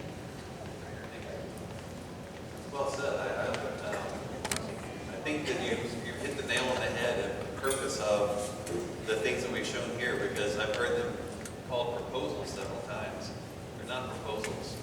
They're an illustration of concepts. They're an illustration of the things that we've heard from you, an illustration of a possibility for solving some of those issues. And at the end of the day, the way the comprehensive plan works is it doesn't make a development happen or not.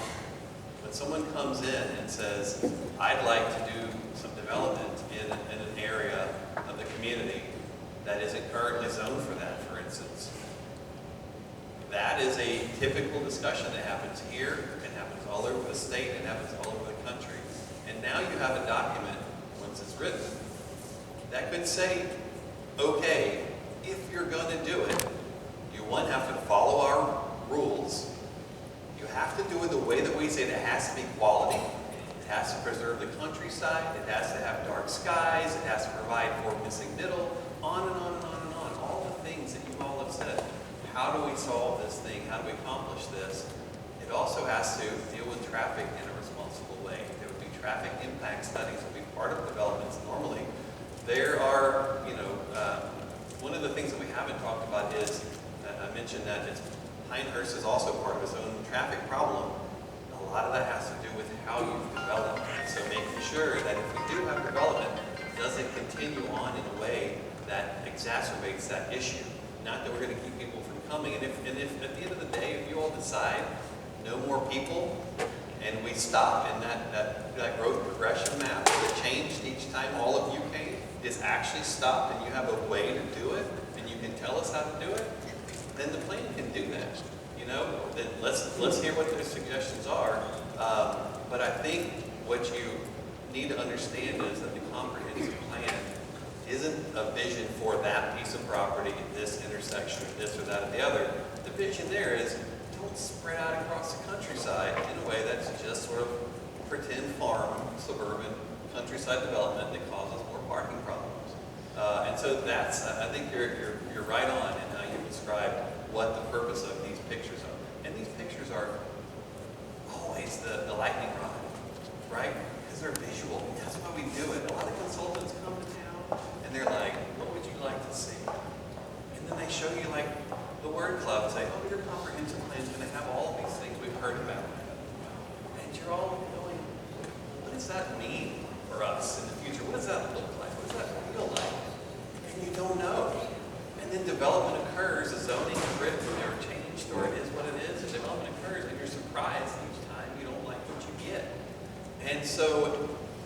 idea that growth should occur here isn't a new one. I feel sure that it didn't come about this week. And so that idea that we shouldn't grow, while it's been here, hasn't worked. And therefore, you need to think about what you do if just saying we don't want new growth doesn't work. And we show you this, and now you can say, I think that's too dense for the go-kart track. And we can go, oh, okay, I know what you mean by that.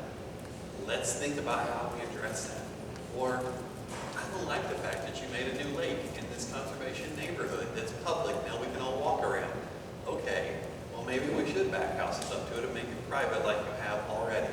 You know, those kind of things. And so, these illustrations tend to show up in a plan. They're very, very thoroughly noted that says, this isn't supposed to be an intended outcome here. It's not a proposal, it's illustrating the following things. And it shows that. And sometimes we change them. It's, you know, because it is maybe too much or whatever. But keep that in mind as you have any anxiety about the comprehensive plan. And also keep it in mind as you're excited about it, because for those of you who really loved what you saw here, it doesn't mean it will be just like that. Who has the mic? Yes. Yeah, I'd like to make a couple comments. First, I'd like to ditto what Bethany said. I'd like to ditto what she said also.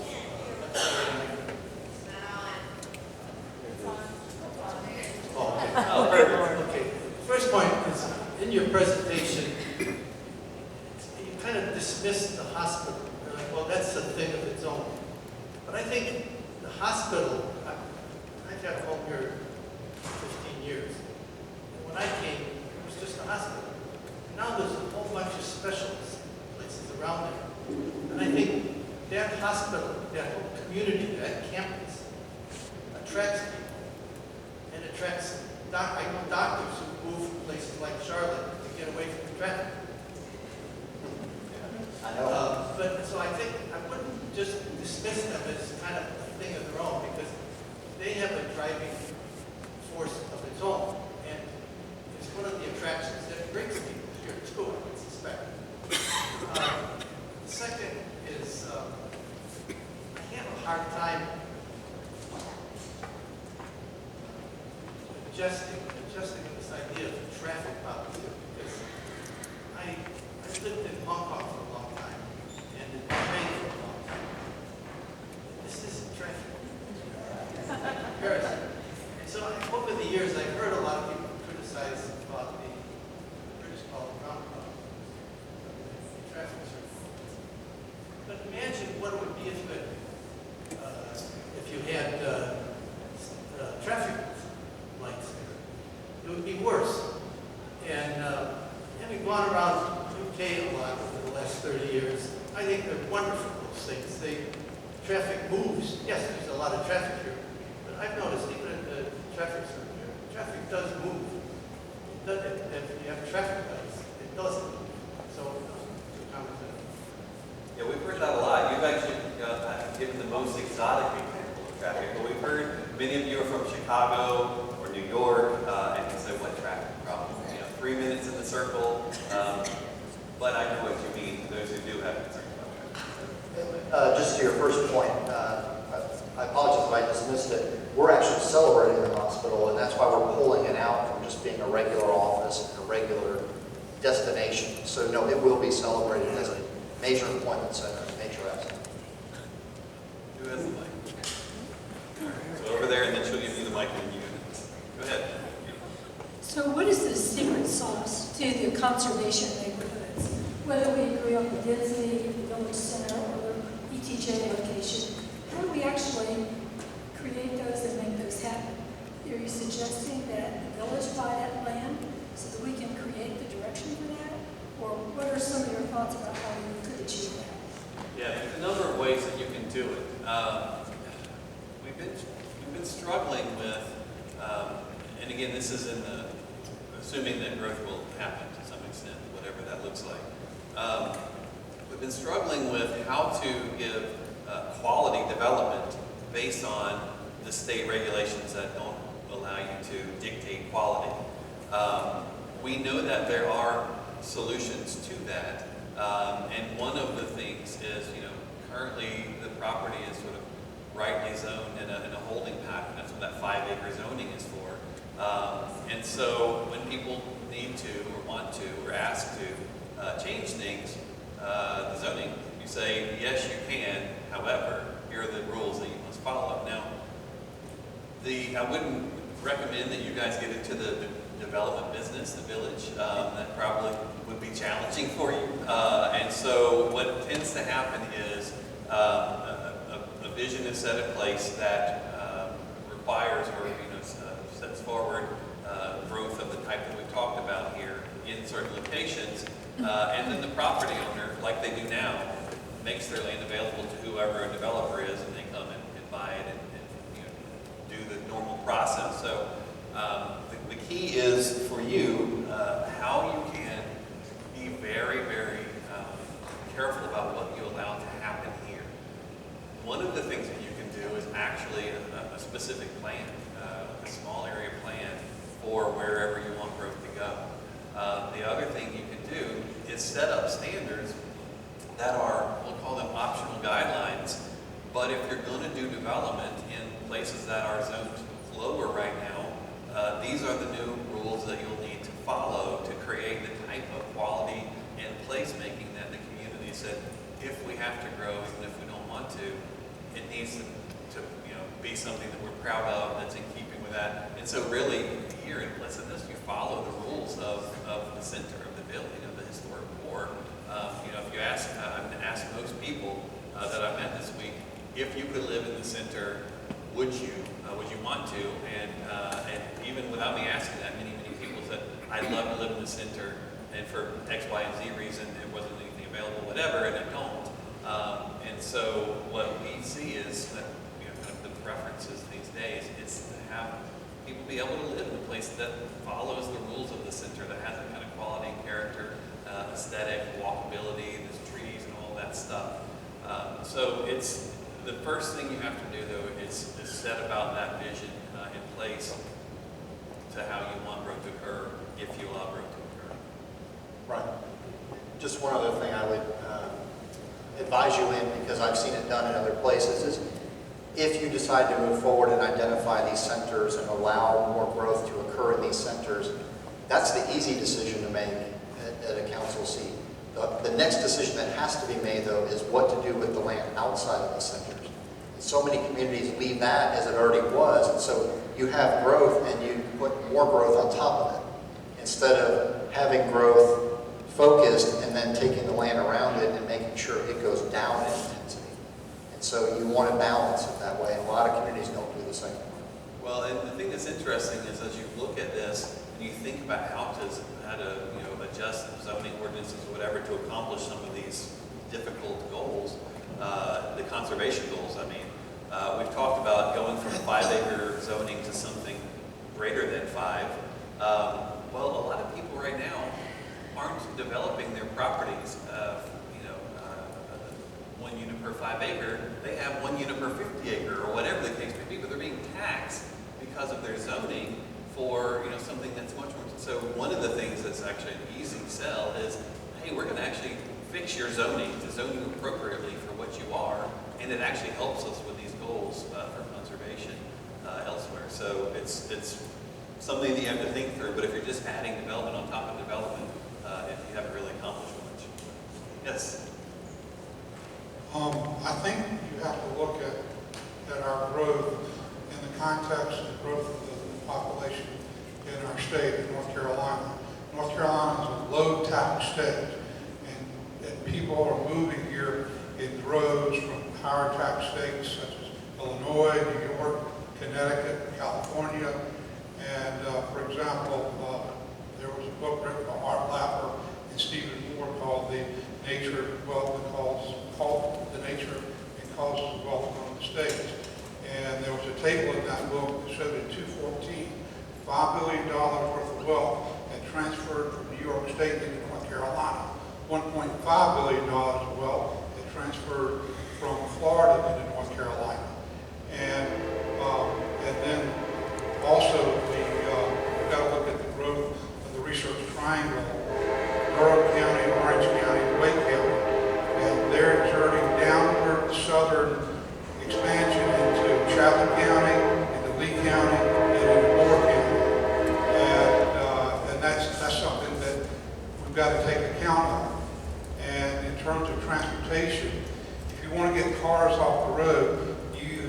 need a light rail system or a mass transit system to do an intermodal, system.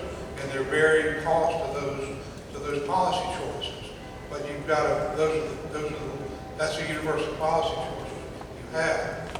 And so the city, the village will have to make some decisions on that in that universal policy choice.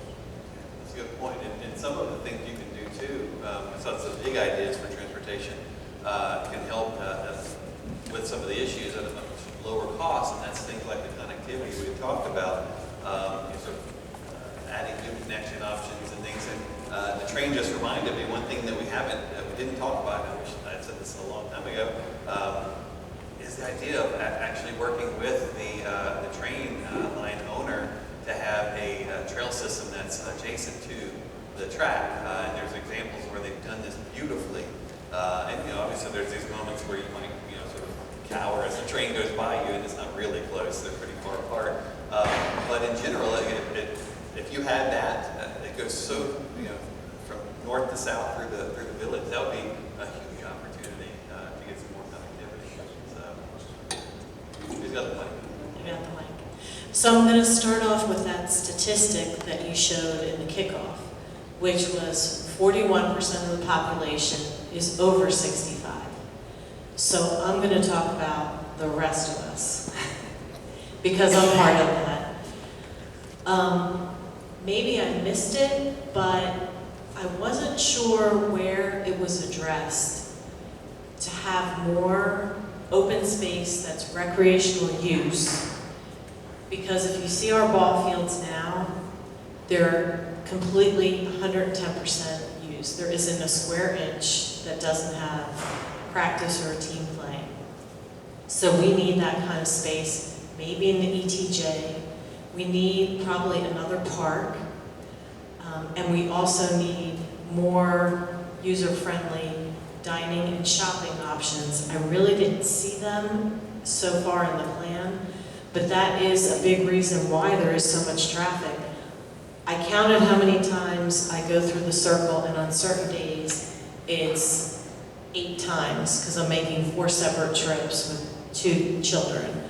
So if I'm not going to travel out of Pinehurst, I'm going to take my traffic out of the circle. So if I don't have to run to Southern Pines and Aberdeen to drop my kids off for all the activities, and we can have them here, or we don't have to go there to have a quick bite to eat that's reasonable and more family friendly. So that's something to consider, and it's something maybe I missed on the drawings, but I didn't really feel that was addressed in the plan. It's in there. I didn't get into the specifics of it. I mean, one of the things we've seen and heard is this issue of some of your traffic is because you're having to go other places for things, and a lot of people say, that's okay. We don't mind going other places. When we thought about development in the ETJ, one of the questions I asked is there a way that we can make sure, as best you can, and somebody who just loves roundabouts, that new development in ETJ never goes into roundabout? Like you maybe said, we lived in one neighborhood, we had to go through the roundabout all the time, and then we moved to another place, and we didn't have to go to it. It was like we celebrate it. Yeah, and so I think that concept is something to really be thought through, and can we do that? What connections need to be made to allow for that to happen? But yes, we definitely are thinking through that. But we've heard, a counterpoint. Well, we don't want to spend money on ball fields, it's going to raise our taxes and all that stuff. But to your first point, a lot of times people say, well, I don't have kids anymore in the system, so I don't want to do that. And somebody said, well, when you had kids and wherever you came from before you came here, weren't you having them provided for in your community?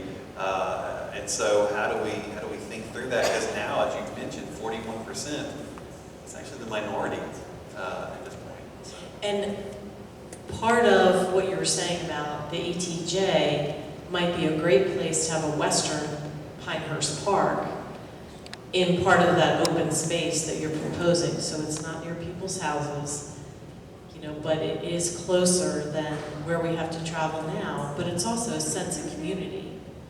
Because someone said to me recently, oh, you know, it was always, I played for this town's team, I played for this town's team. We don't have that here because we all just have one choice of who to play for different sports. Who's got the mic? Oh, nobody has the mic? That means nobody's got a question. No, good work. All right. Go ahead. Go ahead. Good to see you. Go for it. Okay. I would just say I've lived in cities, towns, and suburbs. In all honesty, suburbs are my least favorite. But I realized I moved to a suburb, and the people in the suburb kind of built up and created a suburb because they wanted a suburb. And there are other options, there are other cities, there are other towns, and people can move to those cities and to those towns. They don't have to move to the suburbs. And I feel like we keep trying to find a way to make part of this suburb town-like, to try to attract more people who want to be in a town. And I just concern myself that whether I like a suburb or not, that's what this is. And, you know, we shouldn't take that away from the people who moved here wanting a suburb. I think most people who live down here move from more concentrated, busy areas to a less busy area, and did that because they want to be in a less busy area. So I don't think we have to find ways to put hundreds, even thousands of more houses into this area. If you build it, they will come. And if you let them build it, they will come. And before you know it, you're going to have something that's much more built up than you ever wanted to move into, that you moved away from. And I just know 4 years ago, when I moved here, before all this recent development, every time I went into the grocery store, I ran into someone I knew. And now I hardly do, because there's so many more people. And more grocery stores and everything else. But I just throw that out there that this mixed use thing, first of all, if you're going to do it, I think you need to have some limits on it. You're proposing right now like 3 places. You have to find a way to keep it to 3, or you'll have 30. And that's going to be a real mess in the area. So there'll always be developers wanting to come and use up our spaces however they want to and however we'll let them. And I think we have to be very careful with our zoning and what we'll allow to happen, because before you know it, this will get built up bigger and bigger and bigger. There's already more and more coming every day. So I have to just say, the inherent, what's the word? The irony in the discussion about that is, you know, the village was the thing. And then that happened, and the suburb began and broke all the rules of the village. And so I wonder what the villagers thought at the time at which the first suburbs started coming in and changing the character of this place. Because you did. All of you who live in these neighborhoods, you changed it, but you didn't set it, you didn't lock it. So we have to decide now, what do we do about that? Is there somebody right now who probably has a house under contract, or who's shopping for houses here? Do we really say that, sorry, you're too late, it can't occur? Maybe you do, and that's your choice. But I just want you all to remember that you came from somewhere else. Every last one of you. Every one of you. So we have to be real about that. And not think that the next person who came in is going to ruin it, because we were working in New Hampshire 2 weeks ago. And somebody said the same thing that you just said. They said, we were better 20 years ago, before all these people came. And somebody stood up and said, a young guy, he said, I moved here 4 years ago, like you, and it hurts me to hear you say that it's worse now because I came. And so for those of you who were here beforehand, I hope that you don't have hard feelings towards the newcomers. And that you all, as you see people come, because there's some already developments underway, won't have hard feelings towards them. So now, for this process and all of your input, we have to figure out sort of what's right for you and what's just big enough. And so far, I haven't heard any actual proposals about how to accomplish nothing else happening here. And so we're open to it. So if you have ideas like specific suggestions, solutions, and all of that stuff, put it on the webpage. And we're collecting all of that. Come to the presentations with things like, instead of just, I don't want, say, here's how. And that's really, really helpful for us. I think we said that, but don't develop the ETJ. But that's- Protect it and don't develop it. That's a want, a desire. That's not a way to Want accomplish to it. develop it. I don't want anything. Develop it, we don't To want be clear, I don't want. Yes, sir. Yes. I posed a question earlier to you guys. What is the current 5 acre per lot R210 zoning in the ETJ?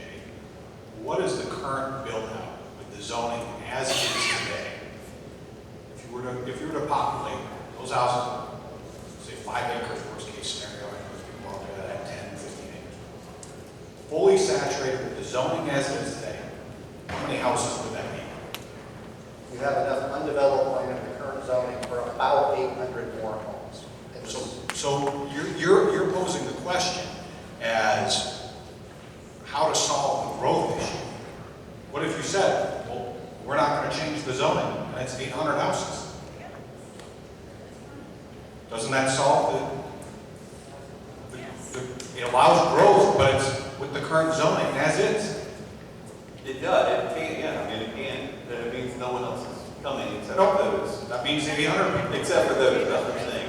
But it comes in the form of growth scattered across the countryside that requires, additional services. Is in a suburban pattern that adds new traffic and all of that stuff. So 800 houses across the ETJ is insignificant compared to some of the higher density things that you guys showed today in terms of the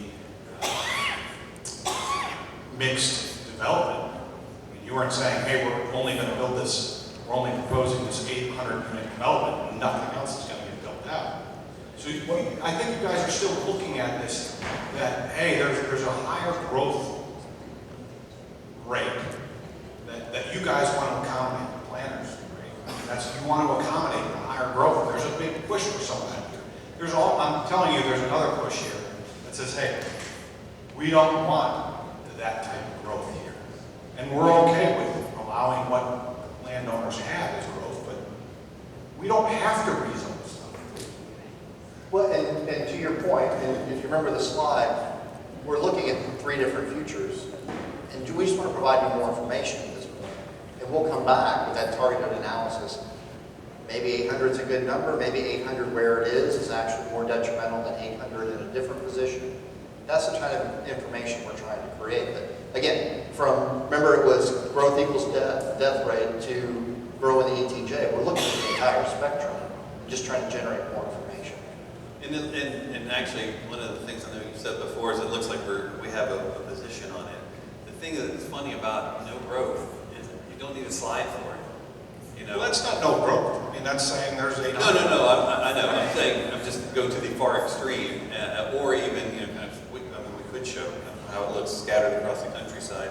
But if you start showing, the other end, you start looking at the brackets of kind of the outliers, then people can have something to respond to, so that you've gone too far or not. Where do we go?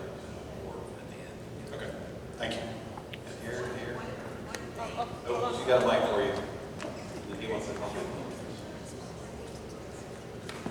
One thing is, when we came here in '85, there was something called an appearance committee.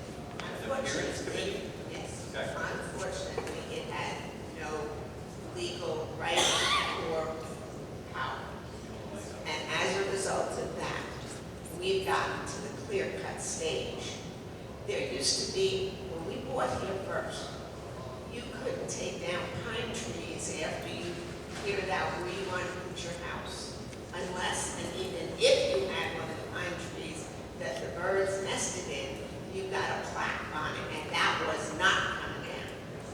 My point about this is, if the village doesn't continue to go down the road they're going right now with your company and exploring all of these things, there will be no roadmap. And what you like and what you want, you'll never get, because the builder who's interested in the almighty dollar will come in here and have the legal part on his side, and we'll have no documents to say, this is really what we want, this is what you have to live up to, this is what we expect it to look like. So one way or another, we need this plan if we're going to protect the village of Pinehurst. The state overrides that, is my The understanding. state will not provide anything. We got this one up here. But they've overridden those things that were in place. Yes. It will wind up in court for the next 10 years. Hold on a second. I'm sorry, my apologies. Don't worry. It was nice seeing the presentation of the way the village is doing what it's doing, because I do think she's right, a plan is needed. But I also think we've only seen one part of this, and I haven't heard enough about how much it's going to cost us. Because the whole infrastructure, whether it's schools, or whether it's the roads, or whether it's the hospital, or whether it's electric, and you're thinking about electric, and every other support service, where are the Walmarts going to be? Maybe you don't want them in the village, but they're going to have to be someplace. Where are the supermarkets? All of those places I didn't see up there. I saw little shops. That's the problem. Prices are the factor that creates a Walmart or a supermarket. And all of these things are going to cost a lot of money. Where's that coming from? Well, and to your point, as we sort of opened, I hope you'll give us the benefit of the doubt. In a week, we've accomplished a lot, but we've not finished the task. And when we mention the word target analysis, that's now what we're doing, is with these ideas and this feedback, and grow a little, grow a lot, then we can run those numbers and look at what those impacts are and bring that information back to you. But to be able to have the ideas germinating for a couple of days and then try to get the whole analysis done in time for this evening just was not achieved. But if you stay plugged in either through the website or we'll have additional meetings, we are going to come and vet all of those. And it even includes the fiscal impact analysis. So all of that is included. It's just this is a process, it goes all the way through 2019. We just don't have it all right now. All right, so we are over time. You have a quick one?